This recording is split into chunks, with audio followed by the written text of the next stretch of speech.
હવે આપણે ગઈકાલે જે અટકેલા હતા ત્યારથી આગળ જોઈએ કે આપણે છેલ્લે એવું કીધું કે સ્પ્રિંગના જે પુનઃસ્થાપક બળ ઉત્પન્ન થાય એ પુનઃસ્થાપક બળના લીધે શું કરે તો સ્પ્રિંગ દોલન કરે.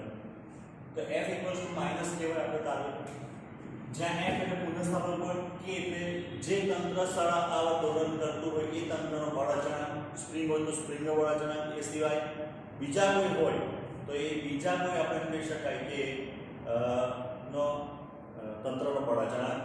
y જે છે એ y તો એ t સમયનું સ્થાનાંતર. ન્યૂટન એમ કે F = ma - ky m એટલે d2y/dt2 સ્થાનાંતરનું સમયની સાપેક્ષે બે વખત વિકલન કરો તો શું મળે? કેમ કે પ્રવેગ મળે -ky.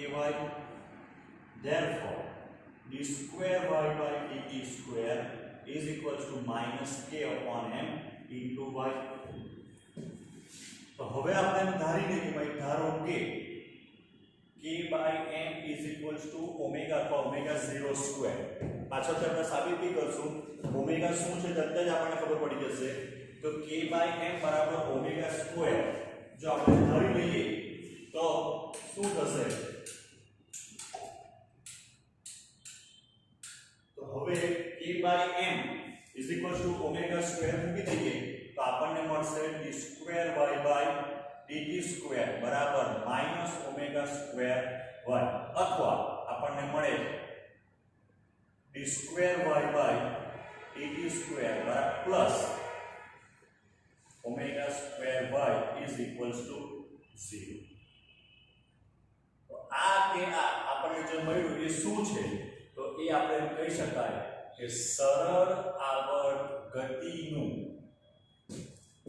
વિકલ સમીકરણ છે. સરળ ગતિનું સમીકરણ છે પણ સમીકરણ કયા સ્વરૂપમાં છે? તો વિકલનના સ્વરૂપમાં છે. બરાબર. આપણે એવું ભણી ચૂક્યા છે પ્રક્ષેપ ગતિ. તો પ્રક્ષેપ ગતિનું બી સમીકરણ આવે y બરાબર tan θx minus g/2v02 cos² θ gx². આપણે સુરેખ પદ પ્રગતિમાં તો સુરેખ પદ પ્રગતિનું સૂત્ર છે v બરાબર v0 પ્લસ at અથવા v બરાબર at પ્લસ v0. આ y બરાબર mx પ્લસ c પ્રકારનું સમીકરણ થાય. આનો અંતઃખંડ v0 આનો ધાર તે a આવે. આ v ના e હોય તો દરેક જે ગતિ થતી હોય દરેક ગતિ કોઈને કોઈ સમીકરણને કે સૂત્રને ફોલો કરતી હોય તો એ પ્રમાણે સરળ આવર્ત ગતિ જે કોઈ તંત્ર સરળ આવર્ત ગતિ કરે તો એ બધા તંત્ર જે છે એ બધા તંત્ર શું કરશે? તો આ જે સમીકરણ છે d2y/dt2 અથવા -ω²y અથવા d2y/dt2 + ω²y ને જ ફોલો કરે આપણે એમ કહી શકાય. તો આ જે આપણને મળ્યું એ શું છે? તો એ સરળ આવર્ત ગતિનું વિકલ સમીકરણ છે. આપણે હવે આ જે સમીકરણ છે એ સમીકરણનો ઉકેલ મેળવવાનો છે. આ જે સમીકરણ છે એ સમીકરણનો આપણે ઉકેલ મેળવવાનો. તો જો ઉકેલ એટલે શું? તો આપણું જે સમીકરણ હતું d2y/dt2 બરાબર -ω²y.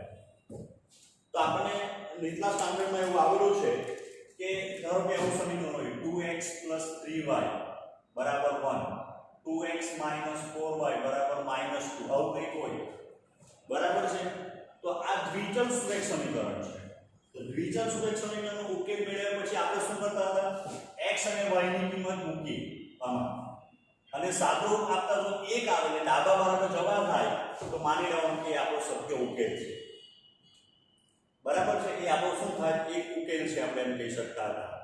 તો એ જ પ્રમાણે આપણે અહીંયા જે ઉકેલ શોધવાનો છે એનો અર્થ શું થાય કે આપણે y ની એવી કોઈ કિંમત શોધી લાવવી જોઈએ કે જે કિંમત આપણે મૂકીએ અને એનું t ની સાપેક્ષે બે વખત વિકલન કરીએ તો બીજી બાજુ ω² y છે તે આપણને મળતું.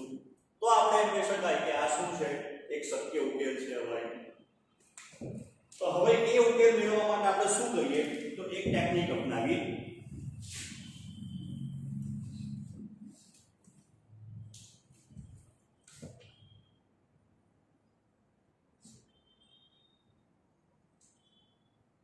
માની લઈએ કે આ એક આપણે રીંગ બનાવી રીંગ.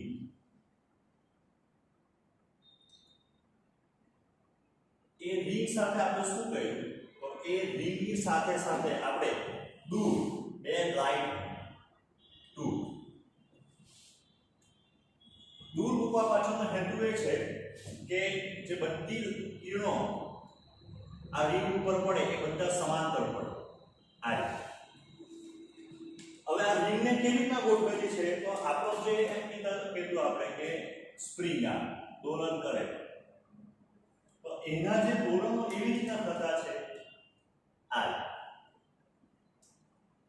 ઉપર નીચે એટલે આના વ્યાસ ઉપર આ નિયત બિંદુ જે છે જેની આસપાસ દોલન થતું છે એ અહીંયા છે એના કેન્દ્ર ઉપર અહીંયા ઉપર જાય અહીંયા નીચે ઉપર નીચે આવું થાય એટલે સ્પ્રિંગ જે છે તે અહીંયા જોડેલી છે એવું તમે વિચાર કરી શકો. બરાબર. હવે આ જે બે લાઈટ આપણે મૂકેલી છે બરાબર એ બંને લાઈટ માટે આપણે શું કહી શકીએ તો જે બંને લાઈટ છે તો જ્યારે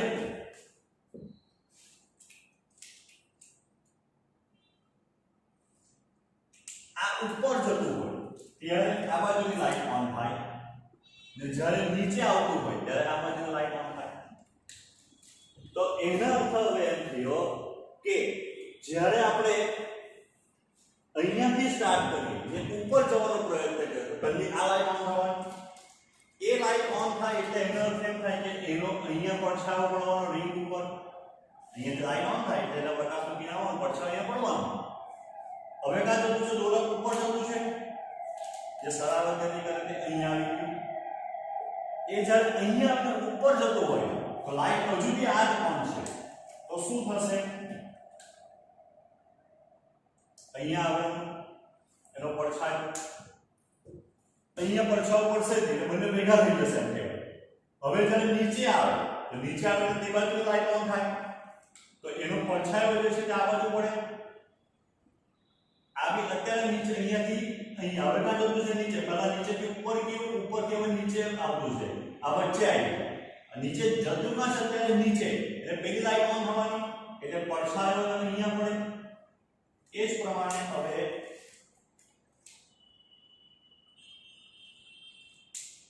જ્યારે દોલક અહીંયા હશે ને નીચે જતું છે હજુ તો આ બાજુની લાઈટ ઓન થાય એટલે અહીંયા પડે એનો પડછાયો પાછળ એને ભેગા થાય. હવે કા જવાનું ઉપર જેવું ઉપર જવાનું સ્ટાર્ટ કરે એટલે આ બાજુની લાઈટ ઓન થાય એટલે અહીંયા જ્યારે પડછાયો આ બાજુ પડે અને ફરી પાછું અહીંયા આવે ત્યારે પડછાયો કામ એટલે આપણે બરાબર ધ્યાનથી સમજો કે દોલક જ્યારે એક દોલન પૂરું કરે એટલે સ્ટાર્ટ કર્યો ઉપર ગયો પછી વચ્ચે આવ્યો પછી નીચે ગયો અને વચ્ચે આવ્યો એટલે એક દોલન પૂરું કરે ત્યારે એનો પડછાયો જે છે રિંગ ઉપર એક પરિભ્રમણ પૂર્ણ કરે. શું કરે? એક પરિભ્રમણ પૂર્ણ કરે. તો હવે આપણે એમ કહી શકાય કે જો તમને એમ કહ્યું કે પડછાયો અહીંયા છે તો દોલકનું સ્થાન અહીંયા છે. આપણે જે ચર્ચા કરી કે ભાઈ આપણું જે સમીકરણ જે છે તેનો ઉકેલ એટલે શું તો d² dt² -ω²y.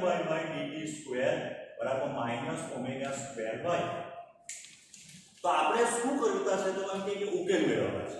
મેથ્સની રીતે આપણે ઉકેલ જોઈએ કેવો હોવો જોઈએ તો y ની એવી કિંમત હોવી જોઈએ જેનું બે વખત વિકલન કરો તો ω² y મળે. તો ફિઝિક્સની રીતે આપણને ઉકેલ કેવો મળવો જોઈએ તો એમ કે y ની એવી કિંમત શોધવાની તો y શું છે સ્થાનાંતર છે. જુદા જુદા સમયે સ્થાનાંતર બદલાતું છે દોલકનું. તો આપણે એવું કોઈ સમીકરણ તારવવું જોઈએ જે સમીકરણ આપણને એ જુદા જુદા સમયનું સ્થાનાંતર આપે. જેવી રીતના આપણી પાસે સૂત્ર છે d v0t + 1/2 at².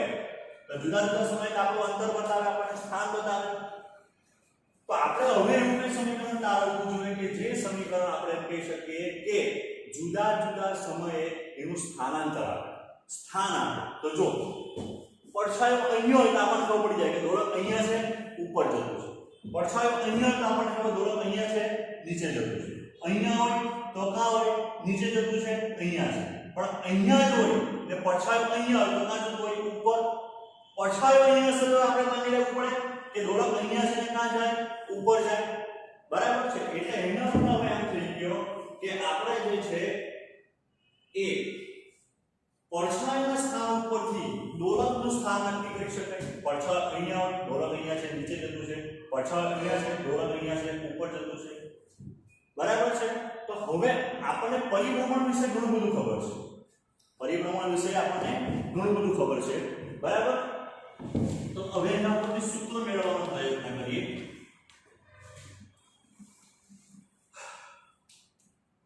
તો જો માની લે કે અહીંયાથી દોલક શરૂઆત કરે ગતિની. t બરાબર 0 સમયે એ અહીંયા છે પડછાયો. t સમયમાં એ અહીંયા પહોંચી જાય છે. એટલે y જેટલું સ્થાનાંતર કરે અહીંયાથી તેનો પડછાયો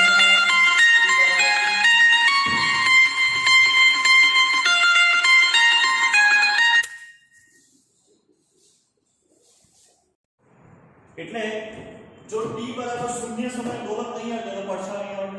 હવે ગતિ કરીને દોલક અહીંયા પહોંચી ગયું તો પડછાયો આવી ગયો અહીંયા. તો દોલક રેખીય ગતિ કરશે તો પડછાયો જે છે તે વર્તુળાકાર ગતિ કરે એમ કહેવાય. એટલે કોણના ખૂણાના સ્વરૂપમાં એનું સ્થાનાંતર થાય. તો આપણે એમ કહી શકાય કે t સમયમાં કેટલું સ્થાનાંતર થયું એનું થીટા. કોણનું કોણીય સ્થાનાંતર કેટલું થયું થીટા થયું. આવ્યું. તો હવે આપણે એમ વાત કરીએ કે જો પડછાયા બરાબર પડછાયા મને બહુ સરસ શબ્દ છે હું લખું અત્યારે પડછાયાનું વિકર્ણની કોણીય ઝડપ ઓબ્લિક કોણીય આવૃત્તિ ઓમેગા હોય તો ઓમેગા બરાબર શું લખાય. તો કોણીય ઝડપ બરાબર સૂત્ર આવશે કોણીય સ્થાનાંતર ના છેદમાં સમય. ઓમેગા બરાબર સૂત્ર કયું થાય કોણીય સ્થાનાંતર કેટલું થયું આ જે તો પડછાયાનું કોણીય સ્થાનાંતર કેટલું થયું થીટા કેટલા સમયમાં t સમયમાં એટલે થીટા બાય t. તો હવે આપણે કહી શકાય કે theta equals to omega t. જો આ ખૂણો થીટા હોય તો આ ખૂણો બી થીટા થાય. આ બિંદુ O આ બિંદુ P આ બિંદુ Q. તો ત્રિકોણ OPQ માં હું sin થીટા શોધું તો sin theta is equals to તો સામેની બાજુ એટલો શું છે y t સમયમાં કરેલું સ્થાનાંતર છે y. ચાલો હવે આ શું છે OP બરાબર કેમ કે આ જે વર્તુળ તે રિંગ છે તેની ત્રિજ્યા થવાની. હવે બરાબર સમજો આ રિંગ જે આપણે સાધનમાં ચાલુ છે તેની ફિઝિક્સની દ્રષ્ટિએ જોવાનો પ્રયત્ન કરીએ તો આ રિંગ જે છે એ રિંગને શું કહેવાય તો એ રિંગને સંદર્ભ વર્તુળ કહેવાય. કેમ કારણ કે આ પડછાયો નથી આને કહેવાય સંદર્ભ કોણ. આપણે એનો રેફરન્સ લઈને આ ગતિ સમજતા છે. સંદર્ભ કોણ વર્તુળાકાર ગતિ કરે આ રીતના ગોળ ગોળ ફરે પરિભ્રમણ કરે અને દોલક જે છે તે ઉપર નીચે થાય. એટલે જો સંદર્ભ અહીંયા છે તો દોલકનું સ્થાન અહીંયા છે અને દોલક ઉપર જતું છે. જો સંદર્ભ અહીંયા છે તો દોલકનું સ્થાન અહીંયા છે પણ નીચે જતું છે. એટલે સંદર્ભ કોણની મદદથી આપણે દોલકનું સ્થાન એટલે કે આ પદાર્થનું સ્થાન નક્કી કરી શકીએ. બરાબર. તો આ જે છે તેને સંદર્ભ વર્તુળ કહેવાય સંદર્ભ કોણ કહેવાય. આ જે x અક્ષ જે છે એને સંદર્ભ રેખા કહેવાય. એટલા માટે આપણે આ કોણ થીટા સંદર્ભ રેખા થઈ ગઈ. આ આખી આપણે સંદર્ભ રેખા છે. કાઈ તો કારણ કે ધોરણ y અક્ષ ઉપર થતા ઉપર નીચે તો કોની ઉપર નીચે તો તમે એમ કહેશો તો સાલા નિયત બિંદુની ઉપર નીચે. બરાબર નિયત બિંદુની ઉપર નીચે પણ નિયત બિંદુની ઉપર નીચે પણ એમ કે x અક્ષની ઉપર નીચે. એટલે આપણે x અક્ષ કઈ છે સંદર્ભ રેખા છે. તો આપણે એમ કહી શકાય કે જો પદાર્થ અહીંથી સ્ટાર્ટ કરે તો મેક્સિમમ અહીંયા સુધી જાય. નીચે આવે તો મેક્સિમમ અહીંયા સુધી જાય.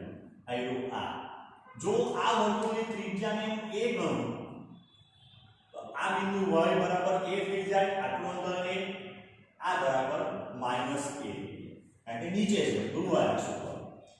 તો આને શું કહેવાય આટલું જે આપણને મળ્યું 0 થી y જે આપણને a લખ્યું તો આના કરતાં વધારે સ્થાનાંતર ઉપર નહીં થાય આના કરતાં વધારે નીચે સ્થાનાંતર થાય નહીં. એ મહત્તમ સ્થાનાંતર છે. અને મહત્તમ સ્થાનાંતરને શું કહેવાય તો મહત્તમ સ્થાનાંતર જે છે એ મહત્તમ સ્થાનાંતરને કંપ વિસ્તાર કહેવાય.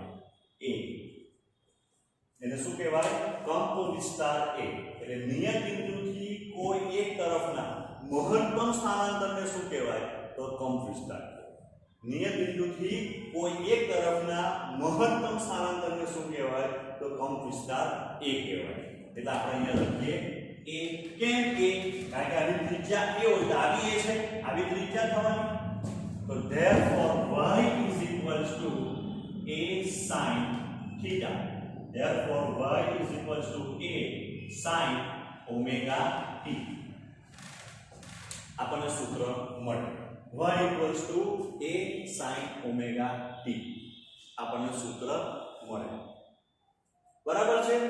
તો હવે આપણે કહી શકાય કે આ સમીકરણ આપણને y અને t વચ્ચે સંબંધ દર્શાવતું સૂત્ર મળ્યું. આ જે આપણને મળ્યું y અને t વચ્ચે સંબંધ દર્શાવતું. તો t બરાબર 0 સમયે કોણ કા છે અહીંયા સંદર્ભ કોણ ગોલક કા છે અહીંયા કા છે. તો જો આને y બરાબર 1 કીધો અને y બરાબર -1 કીધો તો આ તો y બરાબર 0 થઈ ગયું. કા છે y બરાબર 0 પર. તો t બરાબર 0 મૂકો તો ઓમેગા t બરાબર 0. sin 0 ની કિંમત કેવી થાય 0 એટલે y બરાબર 0 આવે. આછું જો એકવાર કે આપણે y બરાબર a sin ઓમેગા into 0. તો 0 એટલે a sin 0 0 થાય. તો y બરાબર 0 આવે. એટલે કોઈ પણ એવું સમયે આપણે એમ કહી શકાય કે આ સ્થાનાંતર જ્યારે ઓમેગા t ની કિંમત એવી આવે કે જેની sin ઓમેગા t ની કિંમત 1 થાય. sin ઓમેગા t ની કિંમત કેટલી થાય 1. તો કા છે અહીંયા sin ઓમેગા t ની કિંમત sin ની કિંમત -1 આવે તો y બરાબર -1 તો કા છે નીચે. તો આપણે એમ કહી શકાય કે આપણને જે આજે આપણને મળ્યું તો સંદર્ભ વર્તુળની મદદથી આપણે એક આ સૂત્ર તાર્યું જે આપણું જે સમીકરણ છે કયું વિકલ્પ સમીકરણ d2y/dt² -omega²y તેનો એક શક્ય ઉકેલ હોઈ શકે. કે ક્યારે થાય જો આપણે આનું બે વખત વિકલન કરીએ અને જો -omega²y મળે તો માનવાનું કે આપણે જે મેળવેલું છે એને શું કહેવાય તો એક શક્ય ઉકેલ કહેવાય. એક શક્ય ઉકેલ કહેવાય. બરાબર છે. અહીંયા સુધી બધા એટલે છે ખાસ કરીને G4 વાળા 11G4A અને 11G4B વાળા અહીંયા સુધી વિડિયો જોઈને આવવું. હવે પછી જ્યારે ગુરુવારે મોટે ભાગે આપણો લેક્ચર આવશે. આજે છે મંગળવાર તારીખ 9, 10 છે બુધવાર અને 11 ગુરુવારે આપણો તમારા ક્લાસમાં મારો લેક્ચર આવશે. તો અહીંથી આપણે આગળ જઈશું.